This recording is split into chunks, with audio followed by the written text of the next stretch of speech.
Welcome back to another episode of Imagine Better, everybody. I am your host, Mark Powers, and this morning in the studio, I am joined by the wonderful Roberta Cocco, and I think I pronounced it right. Awesome. There we go. Yeah. So here you are, and we had a conversation, gosh, I don't know, a couple, 3 weeks ago over the phone, and she wanted to know everything about what we're doing, and I was like, don't tell me anything. I don't want to know anything about you.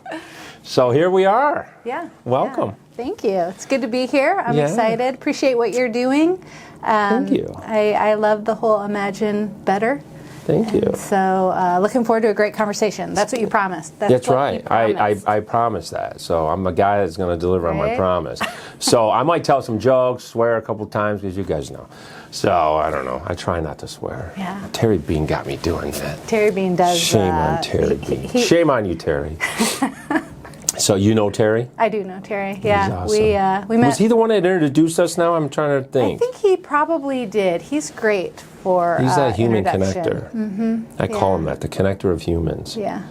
Yeah, So, that's going to be his tagline. I told him he should be. Get everything off of LinkedIn and just put connector of humans. Right. Because his name pops up on my show all the time. A lot of times I bring it up, but a lot of times, every guest that comes on here knows the guy. Yeah. Well, he's been around in this area doing great things. I think, great yeah. things I think it was around when everybody. Moses was walking the earth, I think, Yeah.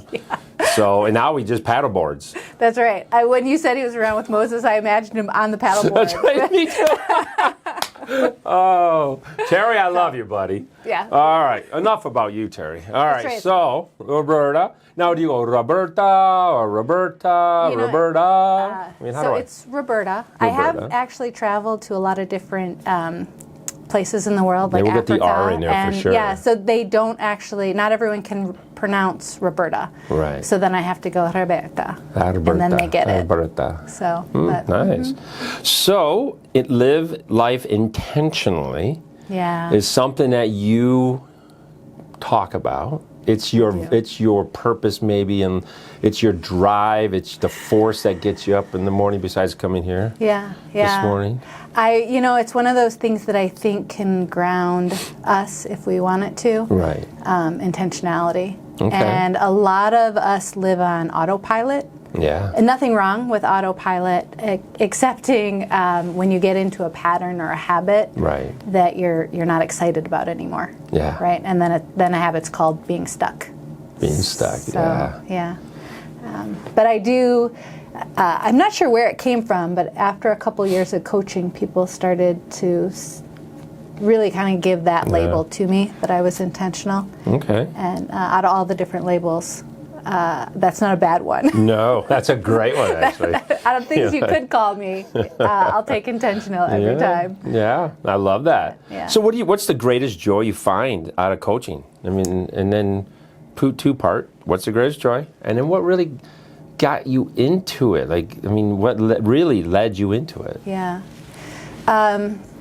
So not to sound cliche, but there really isn't anything I enjoy more than having an impact in somebody's life. Yeah. Like, so much so that they begin to see themselves differently, begin to behave differently, and start to create a life that they truly love. Right. So that's my favorite. Like when someone has a moment and they embody who they are. Yeah. Yeah. Instead of who they think they're supposed to be or who they've been told that they were. So. Yeah, I would think, going through my own transformational change, I would imagine as a coach, when you see somebody coming in, like if you met me a year and a half ago, you were like, oh my God, this guy's a train wreck, forget it.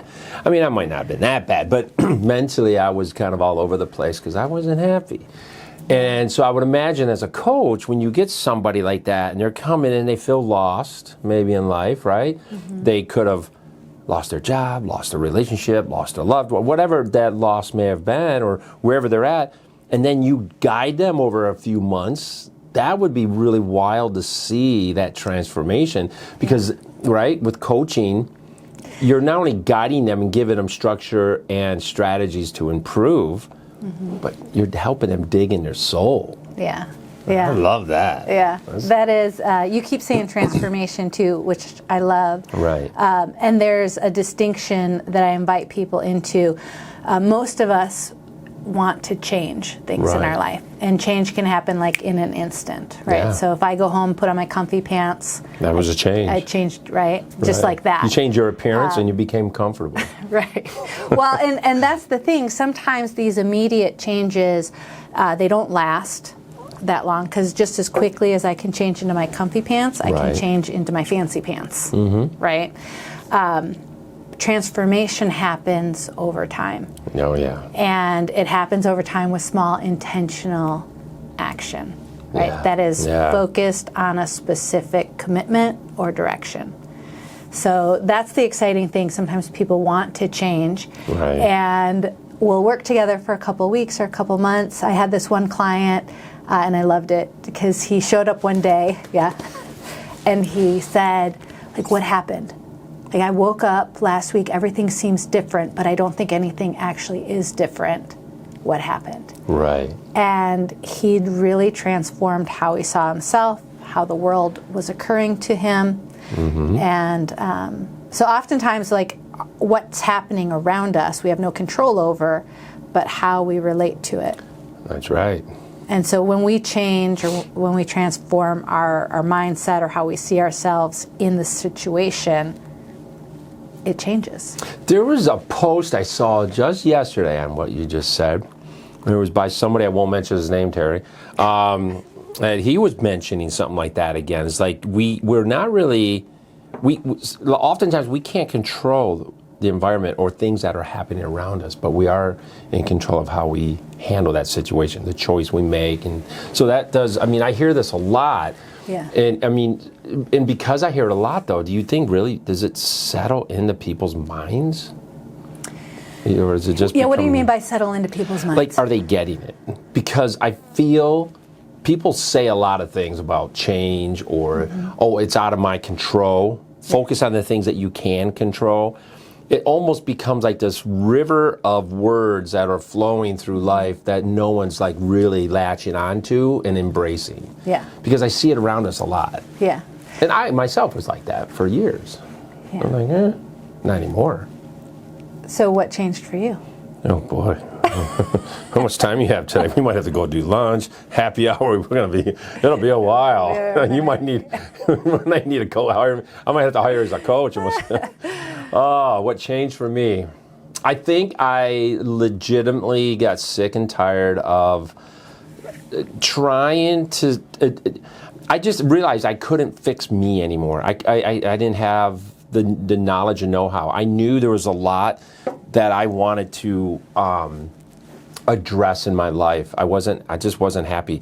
I knew joy was out there somewhere, the joy of life, but I haven't. I don't know if I, honest to God, ever experienced joy, like a joyful life. I don't think I ever have. I've been happy, but happy is very surface level, like change. Yeah, happy. Sometimes people say happy is dependent on the circumstance. Correct. It's very momentary. It's in the moment. So I think what happened with me, I finally reached a point of frustration, and I wanted. Honestly, it was before I even came up with the show idea. I started imagining a better life for myself, but I knew I had to do the work. Yeah. I couldn't just go, where's that easy button at? And it was going to be fixed magically, right? And so I had to finally commit to myself and say, I am going to do this. And I went out and found a therapist that I felt like she could help me. And I still go to her every Tuesday at 10 a.m. I love it, 10:30 actually. And I hope I never stop, because it's a very proactive approach to living. Yeah. So can I make a couple of assumptions and piggyback off what you said? Yes. Imagining a better life. So people say these things like, control what you can control, or all these words that you were saying. What do we do with them? If we don't have a clear vision on what we want to create, if we don't know what we're committed to, then we can live a life led around by our emotions. This is one of the things that I don't know if everybody notices it in the world lately. And I think it's always been around. but maybe the last 5-10 years even more so. Right. We're very emotionally, I almost would say controlled. And emotions are super powerful. I love them if they're moving me in the direction toward the things that I'm committed to. Right. And so when I'm relying on my feelings, then my life looks like this. Oh yeah, I think that's fits me well. I joke with my male friends all the time, like I'm more of a woman than you guys are a guy. I mean, my emotions are a train wreck. It used to be way better now, but I mean, I used to lead my life like that. It was crazy. It was like I used to joke around, and again, it was my way of hiding things. But I would say, oh, my life's it feels like I'm living in a void. You know, like I'm sitting still and everything's just kind of moving. Life's around me, and I'm sitting still. You know, and then I don't feel that way anymore. But I'm just, you know, it's been a journey. So like transformational change is such a personal thing for me because it is a lot of work. Yeah. It's one thing to go see a coach. It's one thing to see a therapist or whatever help you're getting out there. But once you leave that session, reality kicks in and you go, okay, I need to do this. I need to live this. I need to bring this into my life. Yeah. So one of the things also, Mark, I'm a bit of a language hound. Can I poke around at your language while we have this conversation? Oh boy, you can poke around. Go ahead. I'm loving this. So, well, I think. Buckle up.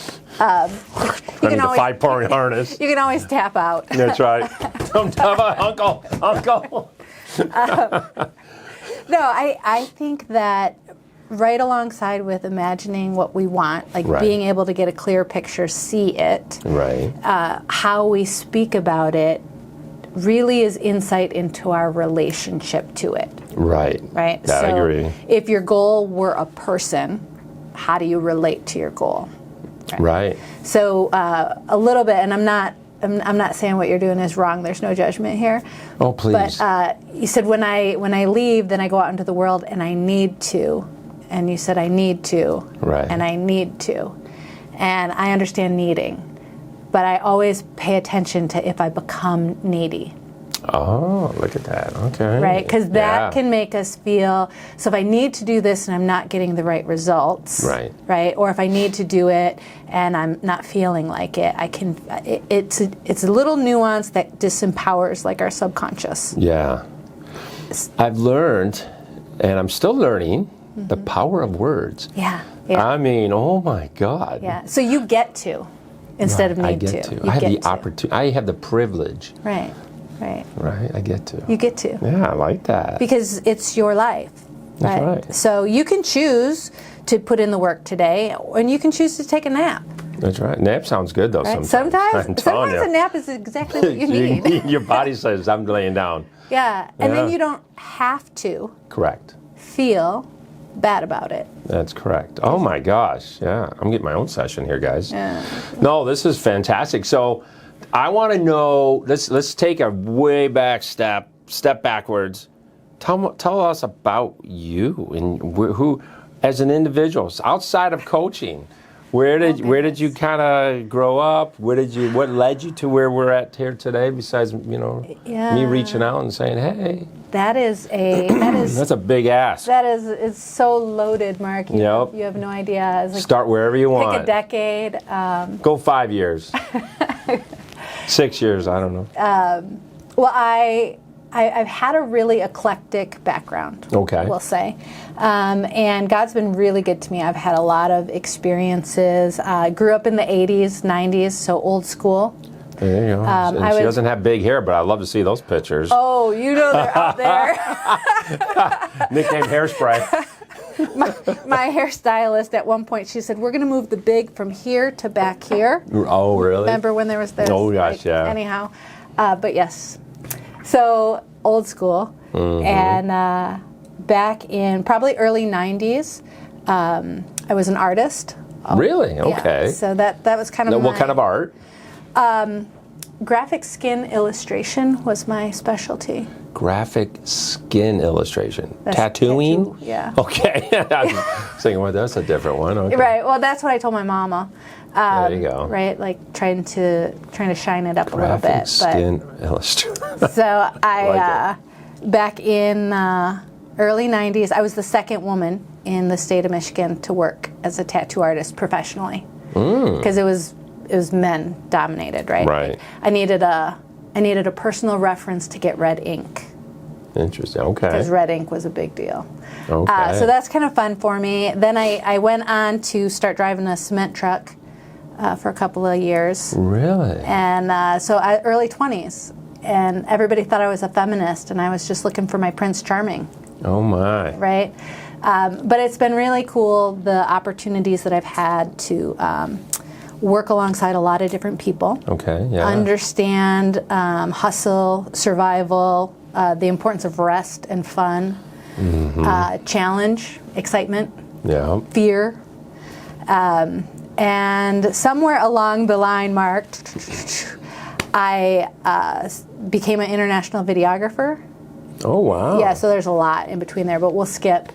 And I started traveling around the world doing clean water solutions, medical supplies. Good news, I worked with a lot of nonprofits and faith-based organizations. Nice. Oh, I know you're very faith-based. Based off what I've seen, and I try. you seem to lead with that, which is awesome. Yeah. Well, God's good. He's exciting. Yes, he is. He knows I'm all in for the adventure. And he's, I'm all in. I'm with you, buddy. Right? All like, in. Let's go. But I found coaching through that journey as a videographer. There was some disruption in my organization, Okay. A lot of leadership turnover. And this was before coaching was a thing, Okay. right? Like mainstream. Nobody knew what coaching really was. Right. I went to a conference and heard about it. The next evolution of life. Right. He was talking about, am I sharing too much? Is this okay? Share whatever you want. So the right, guy, guys. This is the show. I mean, we're talking. We can talk about baseball scores all day if you want. I don't care. Whatever you want to talk about. Hardball, softball. Softball, baseball, hardball, wiffle ball. Well, so I was at this conference. This guy was talking about somatic markers. I Right. didn't know what a somatic marker was. I don't know if I still do. I don't Google it. But basically, he said we bump up against things in our life, and we've been trained when we hit them. We don't know they're there. And everybody relates to theirs differently, but as soon as we bump into ours, we'll automatically turn right or turn left. Like there's things that we will do and things we will not do. Interesting. And everybody's somatic marker is different. Right? But that's why some people are comfortable doing one thing, some people aren't, right? And in the work that he did, he helped people recognize where these like landmines were and how to overcome them if you want to. And that was my first introduction to coaching. Interesting. Yeah. Which path do you take, right? Say that again? Which path do you take? Yeah, You just hit the somatic marker. Right. Well, and understanding like you get to choose. Right. And that was the new concept for me because I thought this is how I am or this is what I have to do. Like I was living a very obligated life. It's what you get to do. Yeah. And all of a sudden I was like, oh, I don't have to be obligated See how I anymore. brought that back? Yeah.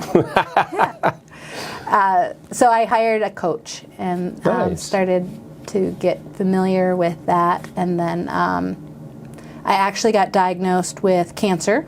Oh, no. I'm I know. sorry. When was this? This was like, I don't know, maybe 7 years ago, Okay. maybe more. I don't Good. know.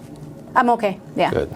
But I couldn't like hump gear in Africa anymore as a videographer. Right. So I pivoted and I was trained as an executive coach with the same company that I had hired. Wow.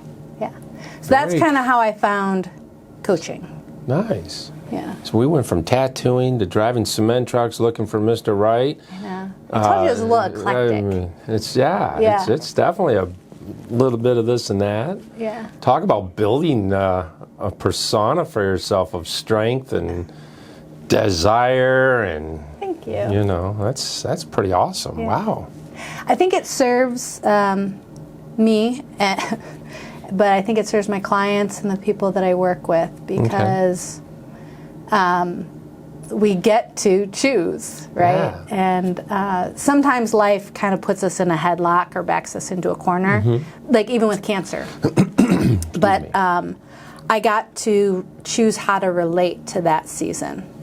Right. And had I not had the coaching, I think that what society had told me is I should be afraid. And not that I wasn't a little bit afraid. Right? I would imagine, yeah. Should be depressed, right? Well, there's a lot of should be's around. Yeah, there is. Right, that. Shoulda, coulda, wouldas. Yeah. Should be's, yeah. Yeah. But it was fun because I got to decide like how I wanted to go through it, what kind of legacy I wanted to leave, you know, how I wanted to relate to life and my relationships, and so it was an opportunity. Right. It became an opportunity. What kind of legacy do you want to leave? Ooh, I put one on you there. Yeah, Now you're married with kids, I believe. I Right? am. So I think I could have sworn I saw a beautiful family picture. I can't remember where. Maybe it was on your website. Yeah. So the legacy you want to leave, what does that look like in your mind today as you sit here? Yeah, boy, that's another loaded question too, right? Don't worry, the camera's rolling. Right. Well, there's accountability with this. When I answer this, like it's being She recorded. pulls out her flask. I know. Like I need some courage here. Hold on. Summon, right? What kind of a legacy? What kind of a? See, You know, when I hear that though too, I also ask myself like, who am I committed to being? Right. Because who I am right now is creating my wake. It's creating my legacy. So I like that though. It's, you know, it depends where you go, right? Sometimes there's a no wake zone. I'm in the boating community. I live in Harrison Township, so that analogy doesn't really work well in life because you're not allowed to create a wake. Have a wake. You know, until you get to the lake. So anyway. Yeah. You know, Then you can tear it gotta be up. careful how you words. Words. See, now I'm learning something here today. Words are powerful. Yeah. Yeah, I think we get to also though have maybe different legacies for different seasons and chapters. Yeah, I can see that. So when it comes to my family, to my kids, I'm still really working on like what kind of legacy I want to have in those personal relationships. Very nice. Yeah, like I want to be known as someone who is compassionate and supportive, right? You seem that way. Challenging. Yeah, well, it's a work in process, Mark. Well, you are human, right? Yeah. I think. Unless you're, I don't know, the beam of light shot you down there today. So, I mean, that's the thing. We're just human. We're trying to figure things out. You know, we're a basket of emotions and all kinds, good, the bad, the ugly of that. So, it's interesting is, excuse me. So, when you're in a coach, you've been coaching for how many years now? 6? So coming up on 7. 7. Must have had. I'll have to pull out my calendar. Any just moments of it just crippled you because it was such an intense learning about this individual that it just heartfelt. And I mean, do you ever have any clients like that just rip your soul out of your heart out of your chest because you felt for them, and then but you want to help them, and did you help them? Yeah. Or were they just helpless? I don't think I've run into anybody who's helpless, right? Good. Like Good. we all have different potential. We just seem to move at different speeds. Yeah, I'm the king of that one. Well, and that comes back to like what you're committed to. Sometimes people are committed to comfort. Yeah, Some people are committed to their complaints. Sometimes I'm committed to my complaint. Like I just want to commiserate. I just want to keep that thing around like a little puppy. I just want to pet it and keep it safe. And so part of the challenge is inviting people into the loss of their complaint. Inviting people into the loss of their complaint. Ooh. Yeah. Like if the story is... I've never heard that, put it that way before. That's interesting. You know what's interesting Inviting about people it? into the... it gets you thinking about that, because you have to really become you. You could sit here and I could come to a coaching session with you, and you ask me a simple question: how's your day going, Mark? And I could sit and just complain all like, it sucked, traffic sucked, this guy flipped me off, cut me off. And I would never ask him how his day's going, by the way, but no, because that keeps you anchored in the present. Correct. So I would want to know, what are you most excited about? Yeah. In the next, what are you excited about in the next couple days, right? Yeah. What are you doing to propel yourself to get out of the comfort status quo and get to that? So, but it forces you to think about that moment, and it forces you to think about the future, right? Instead of the complaint itself. Right. I think. Well, the complaint, so our complaints, usually we protect them, we know them. Just ask me to complain. It rolls off the tip of my tongue. Right. I've got it memorized. So I name mine. No, I'm just kidding. Right? You take very good care of them. Right. That's right. No. And so then someone like me comes in, I want to take your complaint away. Right. And people will fight hard to defend why their complaint belongs in their life. Really? For sure. I'm sure I'm guilty of it. I just don't want to admit to it. Or I might just not remember if I do it, because, in the moment of complaining, I go, I don't know. Just. Well, have you tried that? Oh, I've tried that. I've tried everything. Like, this is just how it is. Yeah, I've been there. Honestly, I don't do that anymore. I look at all angles. I really do. Even my therapist says that I'm making progress, so. Because I used to always do that, but no, I don't do that anymore. Yeah. I take a pause, and I evaluate and be aware, and then. I love that. Yeah. The rest in your mind, pause, right? Yeah. Well, and the awareness. The awareness is key. Yeah. I tell you, that's getting to the change part. If you're not aware that you need change, right?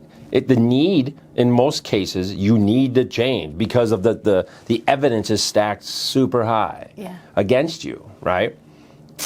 But you won't change until it becomes a want. Mm-hmm. A need versus a want, right? And that's a lot of things, how you make a decision in life. Is that a need? I'm going to go buy me a new camera set. Well, I don't really need one. I have one. Yeah. I want one. I don't need it. Yeah. I don't know. Can I twist your brain for a second about that too? Yeah. Is it going to hurt? Maybe. It depends. I think it tickles. I'm going to be tapping out here, guys. Any minute, I have a feeling. No. So I like to think of wants as like fashionable. Right? So wants they're not necessities, but they're kind of fashionable, and they can change because they're also emotionally driven. Right. Yeah, they are. Right. So ask, like, what do you value? Right? Because a value is usually like an internal, it doesn't change. Right. We usually have some, and sometimes we're not even aware of what we value. That's I was just going to say, I was going to say that, yeah. And we can get boxed into the story that we can't change what we value. So some of the things that I used to value, it was because my mom told me I should, or because I was afraid of what the neighbor might think. Right. Right. And so those, and that can create the tension, the frustration, the discontent in life, because we're living, that goes back to the obligated, we're living out of this obligation of what we think we're supposed to. Right. And so then empowered living, intentional living says, this is what I value, and you don't have to like it. Yeah, and what's crazy about that is a lot of that's carried from our childhood into our adulthood. Yeah. Think about it. This is the way it's done. We were programmed by our parents, our teachers. Yeah. With the best of intentions. With the best of intentions. I mean, no one's going to set you up for failure like that, I don't think, intentionally, right? They didn't know any better. So they just, and for generations, that's been happening. And so that change, I know I could speak personally, that change for me, I had to really understand that. I had to take a road tour backwards in life to really think things through, which is why I love writing. Like, my first book I wrote was, it was all right. You wrote a book, though. I did. Everything jealous. Sucks. I'm jealous. That's what it's called? Some of the time. That's the name of my book. Everything sucks some of the time. That's so true. It's a self-journey book on my, but my new book is Imagine Better. And I'm telling you, you talk about digging deep into the soul. I was writing a few nights ago. It was actually last week. And I probably wrote 2,500 words that night. I was weeping. It was an emotional wreck. And I had to stop writing. Wow. That's how deep I was going into this thing, to be vulnerable, which is hard for, I think, not only me, but I think just men in general. Yeah. We're like, oh, like, you gotta be macho, you know. Yeah. I'm done. Macho got me nowhere in life. Same. I'm just gonna lay it out there. Love me or hate me, either way you're gonna go. You know I'm alive. I have I was gonna say an impulse, a pulse, but impulsive behavior was another thing that was really I still struggle with sometimes. Yeah, impulsive behavior. Yeah, think about it. Somebody pisses you off. Yeah, you gotta be. I'm sitting here at Gold's Gym this morning. Don Larson, hey Don, and he was going to cancel a membership on somebody because they just. He looked on the cameras and they were just leaving trash everywhere and not doing whatever. I love it. And he's getting all worked up. And he says, oh, this son of a bitch. Look what he wrote me back. I'm like, dude, don't respond. You're angry right now. Chill out. This is something I've learned. Yeah. Don't impulsive text. Yeah. Right? So what's he do? Breath. Ignores me. Send. Throws in an elbow. Body slams him. I'm like, done. Yeah. No. And so then who knows what else happened. But that's impulsive behavior. You just want to go for the dagger and, right? Yeah. And we can't do that. But I don't know where I was going with all this. I lost track. But yeah. Values. Values. There we go. So this is how it shows up for me. We're coming to the holidays right now. Yeah. And I have a great story. I love a good story because it helps like reinforce behavior that I want. Okay. That you personally want for yourself, or behaviors you want for those around you. Yes, I want, like, people are like traffic. If I could control them, that would be great, but I can't. So. Oh, I like that. Yeah. Well, that's a cool analogy. Yeah. I haven't heard that either. I learn something new every week on the show. Okay, people are like traffic. People are traffic. You can't control them. So here's my story. The things that I value. Okay. I value my faith. And underneath the umbrella of faith is like family, tradition, excellence. Like that's what faith, along in Jesus. I love Jesus, but that's what it means to me. And then I value fun. Very difficult for me to actually admit that I valued fun for a while. Oh yeah, because I was raised to have you're supposed to have a good work ethic. Right. And I spent a lot of years in survival, and work first, play later, right? And so to actually admit. High performer. You can have fun. Values fun. Not just have fun, value it, prioritize it. Whew, big deal.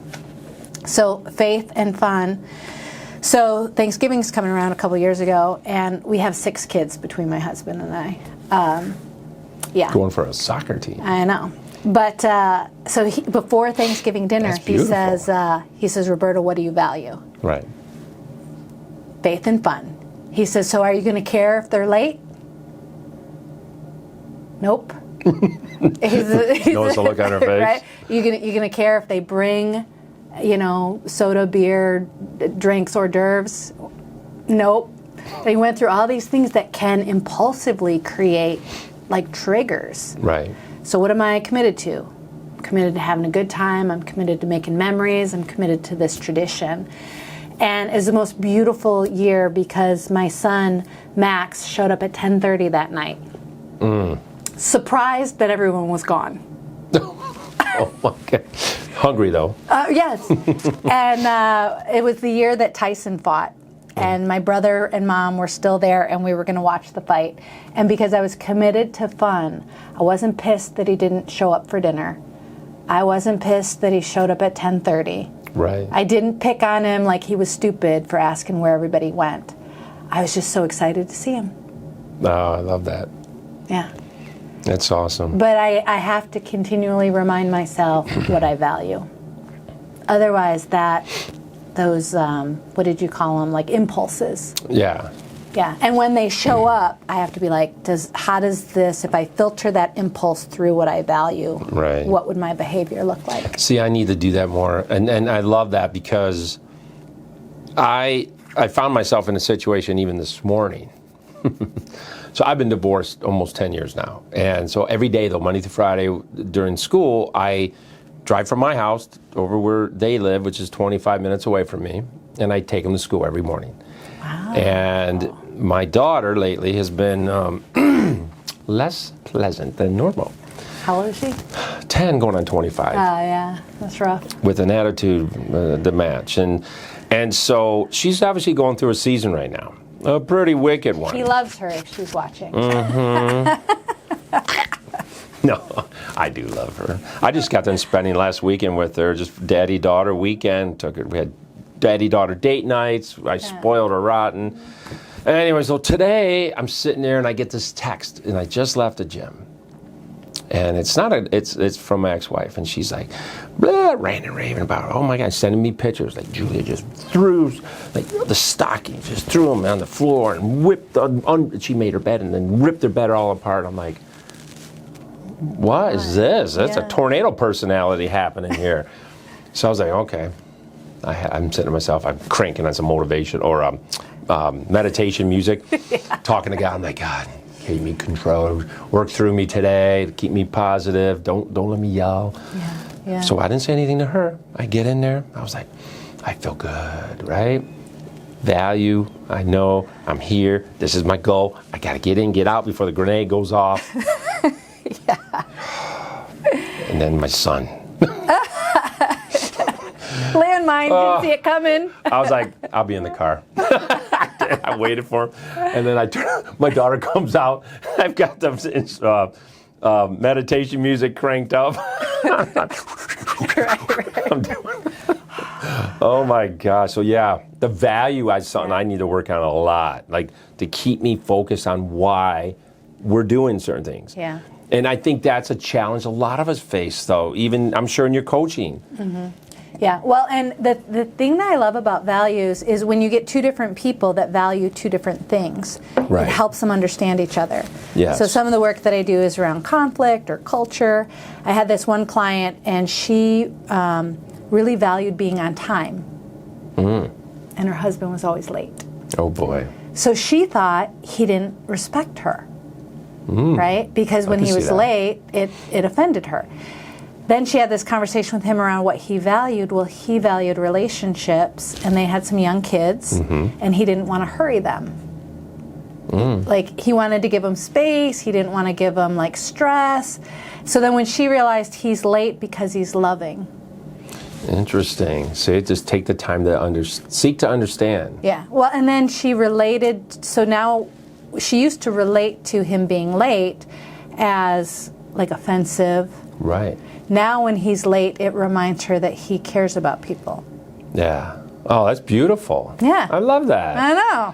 That's So, and I got 100 people like that I've worked with, especially like when they work together, when they understand what each other value, and that, you know, we express our values through our behaviors. Right. And oftentimes, because we don't value the same thing, we relate to those behaviors. So how do you apply lessons learned through coaching with clients into your own relationship with your husband and family?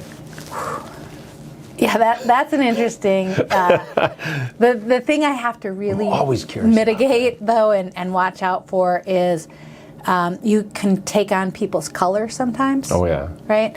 So if my clients are going through something subconsciously, right, I need to be on guard that I don't start taking that story into my life or looking, right, like if I buy a red car, everybody has a red car. Right. So if I'm dealing with these different challenges, I see them in my own life. Yeah.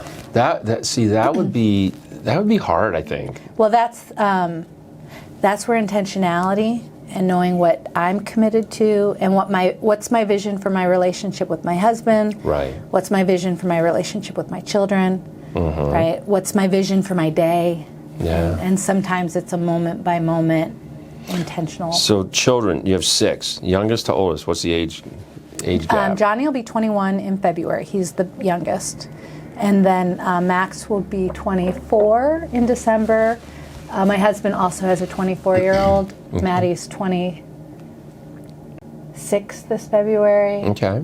And then 28 and 30. Wow, nice. Yeah. Yeah, so 21 to 30. All mature adults. They're all 21 to 30. But I don't know if mature adult's the goal. I'm probably not missing. I'm missing that target some days. I'm 55. I just turned 55, and I still don't know what I want to be when I grow up. Yeah. And I hope I never do, to be honest. Well, we get to iterate, right? Right. Expand different chapters, different things in life, and different. We're all on this journey. It's those experiences that we collect along our journey that make us all unique, beautiful, and different. Yeah. And I love that. So it's a powerful, powerful thing that we get the freedom of choice, but it can go the other way too, right? So it's like, hey, we get to choose. We hit that, what you call that thing, the somatic marker? Yeah, somatic marker. We have to go this way or that way. Well, we have to make a choice, right? Yeah. Well, there's also consequences to that, right? Could be good. Yeah. Could be bad. But I think that's the beautiful and the harshness of life. Yeah. Well, The beauty in that. I'm going to take it back to the relationship, though, right? Like how you relate to failure, right? How you relate to challenge. It can all be valuable if you ask yourself, like, what was valuable about that? Now that is key, because in failure, everyone is so afraid to fail, right? So Jacob Brown, you know him? Fell forward, Fell right? forward, yeah. I love that guy. Yeah. That's his whole thing, is how you deal with that, Right. deal with that fear of failure. I think when people start to realize it's okay, learn from it. Yeah. Like how, analyze what you did and what can you do differently so you don't fail doing the same thing over again. Doesn't mean you're never going to fail again. Right. I think that'd be kind of ridiculous for us to all sit there and go, I'm never going to fail again. I learned my lesson. Yeah. Well, can I play with that too? Go for it. I haven't tapped out yet. Jokingly, I did earlier. I think if we're not failing, we're settling. Right? So I want to fail, I want to fail big. Right. Right? Like my failures should be massive. And I have some massive failures. Oh, God. But I took my cape off and before you came here for failure. I flew in on that bad boy. But I think, if you're not failing, you're not risking. Right. Right? And rest at moments, right?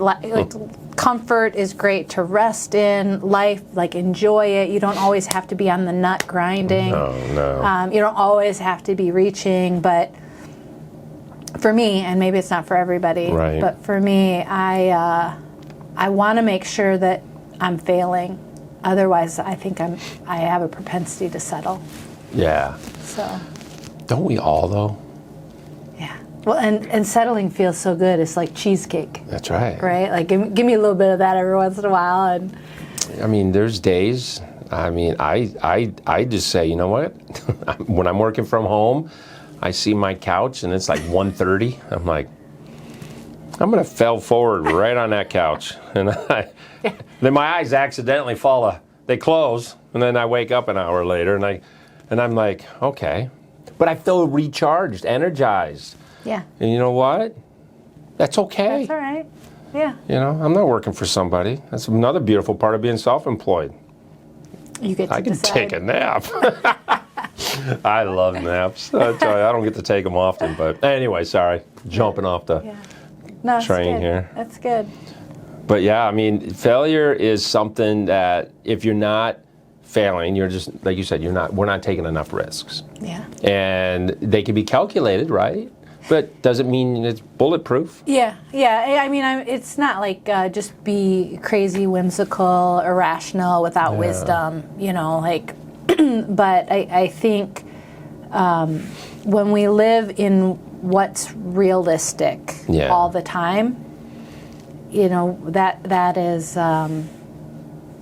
it can be boring. Yeah. It's another form of being stuck. It's like, oh, I just don't feel satisfied, or I'm not sure what my purpose is. And it's like, well, what's the last thing you did that scared you? Because fear and thrill are like really close cousins. Fear and thrill. Okay. You know? Yeah. So like, when's the last time that you were scared and loved it? Yeah, I don't know if I have to really think about that one. Yeah. I mean, some people can go for a moment in Cedar Point and they're at the top of Magnum and that's that moment. Yeah. Which would be great. I mean, Like, woohoo! I think, I don't know, one of my clients, well, he's a friend now, he gives me a little bit of a hard time because I do like a Fearless Friday quite often. And he said they're always around physical challenges. Like, when's the last time you did something scary professionally? Right? Or when's the last time you did something scary in your relationship? Like, I was like, I'm not telling those stories publicly. Oh my God. That would be scary. But I think it would be a fun. Now you got me like thinking some ideas for some friends if we go out. I'm gonna make it a night of fear. We're all gonna go out, the group of you that I'm gonna contact, and we're gonna do open mic comedy and see what kind of fear and thrill we can get. That'd be fun. Right? That's kind of... That'd be crazy. That's how... Because some people aren't funny. And which then would make it funnier. Right. They're like sitting there trying to tell a joke and they're epically failing at it, and then we're sitting there going, hey, you took a risk. And maybe they succeeded. Maybe it was funny. That's just right. Not the funny they planned. Yeah, but anyways, I like that. I like that. So when you're coaching and you're going through this process that you must have, because I think that's, kind of helps you stay on track and guiding them, right? Mm-hmm. Have you ever just kind of like, oops, I fucked that one up? I mean, we are recording. Hey, Terry, I had to drop an F-bomb on there for you, buddy. Yeah, I mean, there's a lot of... Here we go. We're going to hear this. Well, there's a lot of responsibility. I need name. No, I'm just kidding.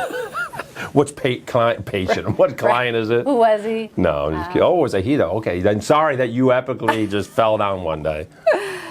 No, I think when it comes to serving people, right? Like the space we get to hold is pretty sacred.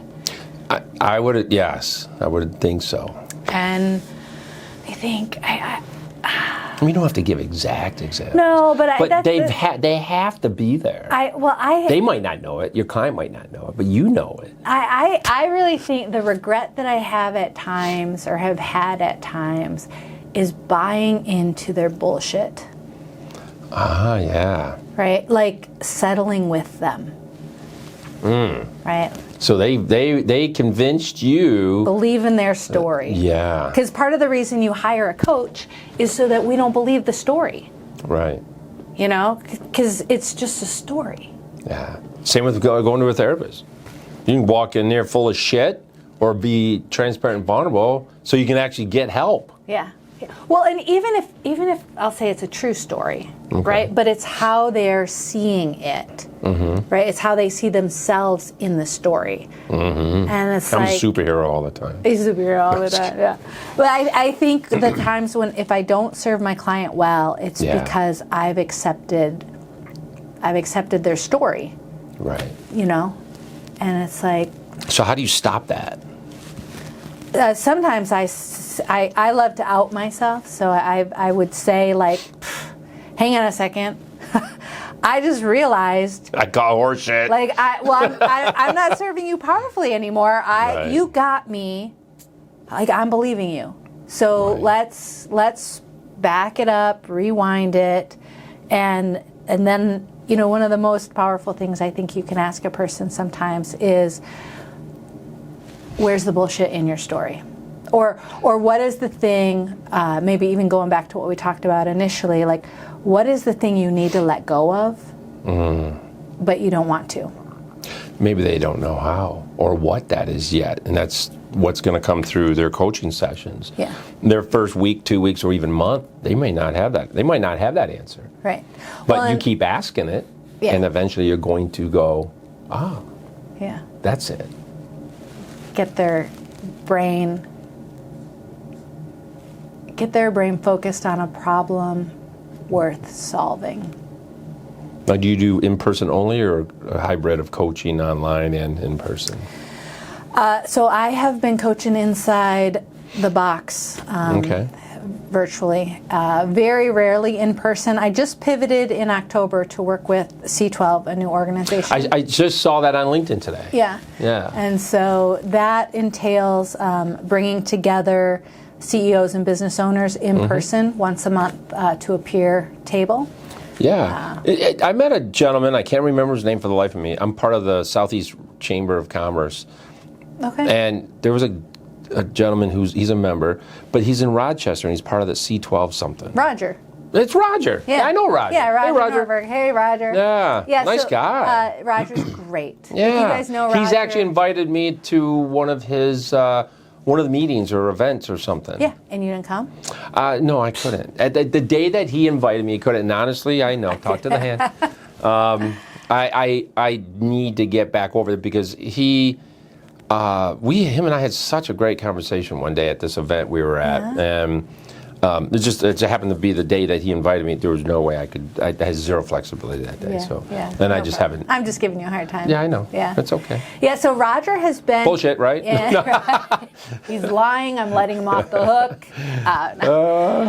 Next session. Right. Next, I'll get him back.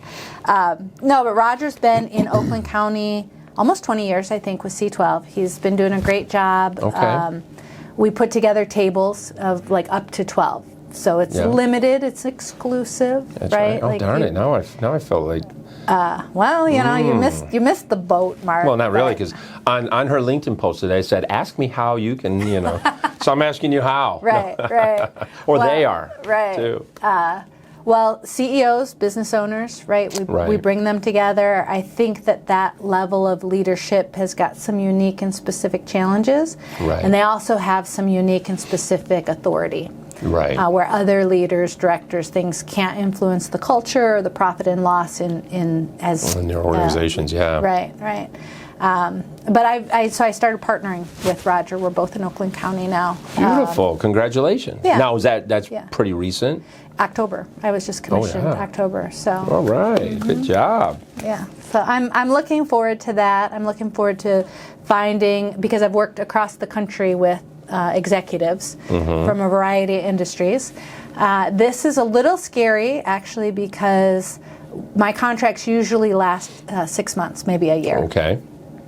People who join C12 usually stay for 5 to 7 years because the value is so great and the relationships that they build are so strong. So I'm like, ooh, that's a long time to be in a relationship with people. Right. Right? To come together, to hold them accountable, to be accountable to them, and we promise to be an example of everything that we promote and share, right? So my integrity, my intentionality, all of that nice. really gets to come into play. So. Yeah, that is a long-term commitment there. Yeah, I mean, they're not like bound to it, but that's just that seems to be. They're getting all the value, so they're kind of hanging out for a while. Staying. Yeah. So that's awesome. New. That's new. Awesome. But so today was what episode are we on? I don't know. 25, 6, 7. Who do we appreciate? I don't know. You know, great. I always lose track of my episodes when I'm on camera, and when I get back, I'm like, oh yeah, it was that episode. But I mean, what did you think of? What do you think of the concept of the show? I would love to know that. Yeah. Let everybody know. Like, was it comfortable? Was it nice? Good experience? Yes. He's like, oh my God, I'm gonna get out of here and. No, it was great. It was great. I wasn't really sure. You know, you say we're going to come in, have a conversation. It's going to be interesting. It's going to be fun. Yeah. I think you're true to your word. It was interesting. Was it interesting? Interesting. Yeah. Yeah, it was fun. It was fun. Try to have fun. And I love the concept. Like I said, I think when we started out, helping people to imagine better, to be able to work on their lives and make choices. Yeah. That bring more joy. They have to find that joy. I think the whole concept is, we're not in control of everything in life, obviously, but we can always imagine a better outcome for ourselves if we're willing to do the work. Yeah. And if we're not willing to do the work on our own, find people that have the passion and the care to work with you to get you to where you need to go. Your coaches, your therapists, whomever that may be. Yeah. There's a lot of resources out there. Takes a team. It really does take a team, doesn't it? I mean, there's been seasons in my life where I feel like I had a team supporting me. I mean, look at professional athletes. Athletes. Doesn't matter if they're professional or not. All have coaches. Yeah. Your leaders across the world have coaches. Yeah. Right? Yeah. I mean, there are people just in households that have coaches just for personal life stuff, financial coaches, religion, religious coaches. I mean, you go to the gym, you can hire a personal coach. trainer. You want a trainer, you want to get someplace further, faster, or just have somebody watch your technique. Yeah. Sometimes it's just those little micro adjustments that create more power, more momentum, more joy, like fill in the blank, less waste. Absolutely. And that's what I find rewarding about this show too, and I'm hoping everybody out there that watches it comes across it, that the topics are relatable, the stories are relatable, but I'm hoping that it resonates and that they share, because there's so many people across our communities that are really struggling, especially during the holidays. Yeah. There's a lot of families right now that are struggling. There's a lot of individuals that are, just alone, and they're going through a lot. So it's like I tell people all the time, if anything, walk away in your day. The value that we should probably all latch on to is the act of kindness. Turn around and just smile and ask somebody how their day's going. Yeah. Because most of the time, you're probably the first person to do that for that individual. That's no joke. I mean, I think I actually posted about it the other day, but sometimes going through the grocery store, somebody smiles at you. Yeah. That's a big deal. Yeah. And some days it's a bigger deal than other days, right? But right. It's like, that's what I've definitely before in my life been like, that is so what I just needed, just a little bit of kindness.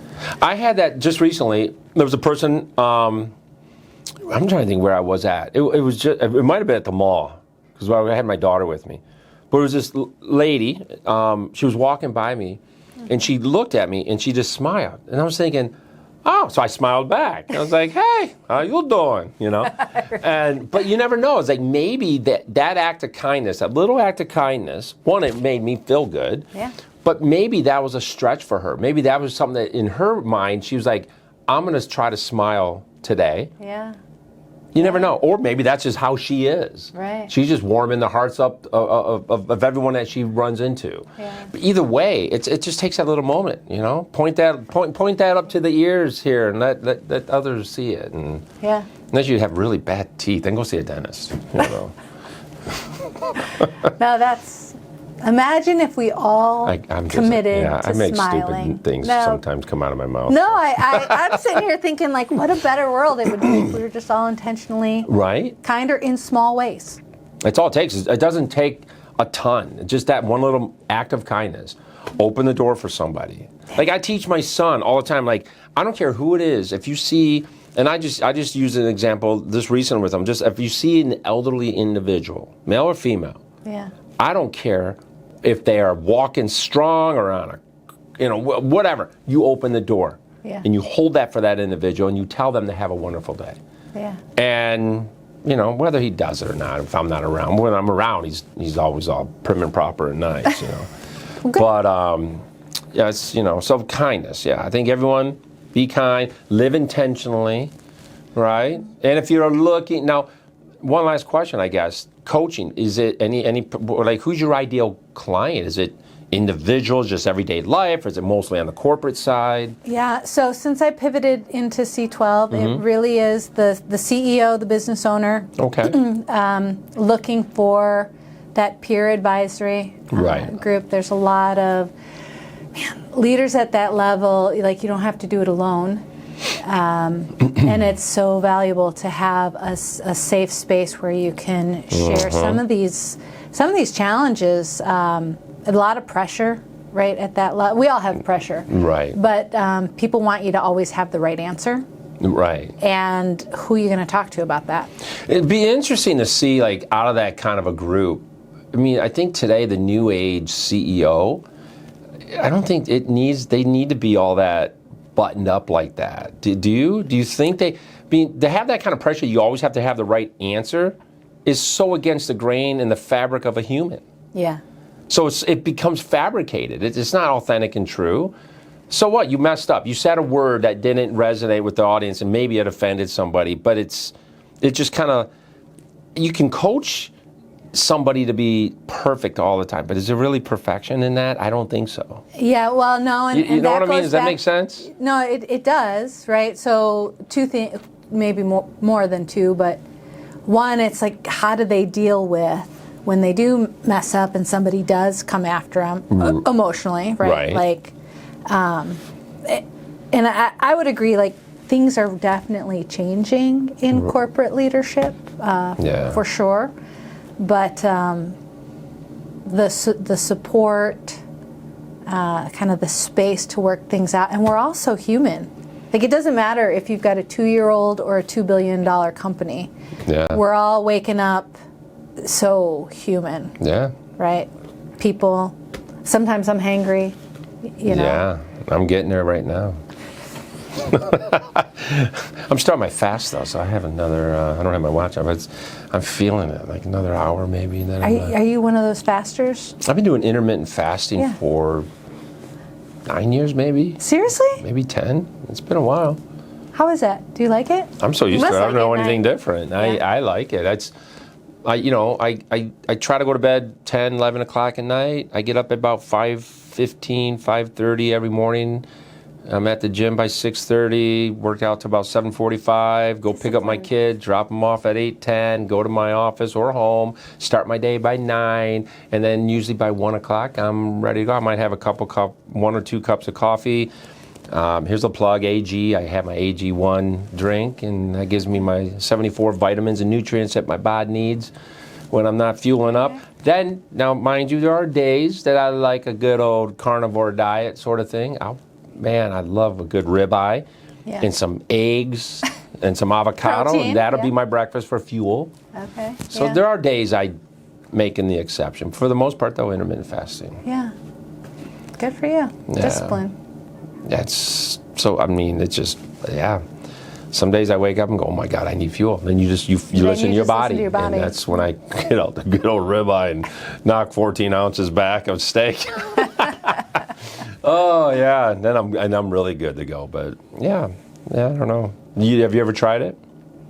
I've done some fasting, but not the intermittent fasting. Yeah. So yeah. Yeah, it's just a shifting caloric deficit, and it's not a diet. Nobody should look at it that way. It's really just becomes a lifestyle. Yeah. It's supposed to be super healthy. Super healthy. I don't know. It's worked for me. I think my downfall has always been the wine and.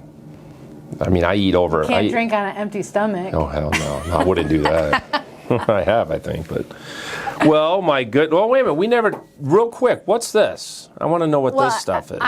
What's this little guy? Buffalo culture. Buffalo culture. So, in C12, in C12, we've got this thing called buffalo culture. There's a bunch of things of what it means. Okay. And so it's a herd mentality. Buffaloes are Is that what's listed here? Yeah. Buffaloes, apparently, when there's a storm, they head into the storm. Okay. The only other animal that will run into a storm is a cow, but a cow runs into it alone. A buffalo runs into it with a herd. I don't know what's smarter or dumber. I don't know. That's like, hey, everybody, I'm jumping off a cliff. Follow me.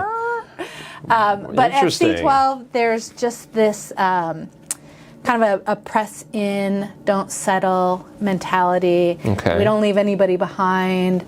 We're willing to be uncomfortable for the best of everyone. I think that's more valuable than we often realize. So there's 5 things here, guys. We find a way. We head into the storm. Right? No challenge is too big or too small, it says. We enjoy a herd mentality. Love that. Win, lose as a team. Mm-hmm. We protect the herd. Mm-hmm. That's this is great. We're always moving. Yeah. So that I like too. This is powerful. This is what they call the code of conduct for this. So this is through C12 then. Mm-hmm. Yeah. Fantastic. Now, do you have to? What if you have Is it only for Christians, or is it only for?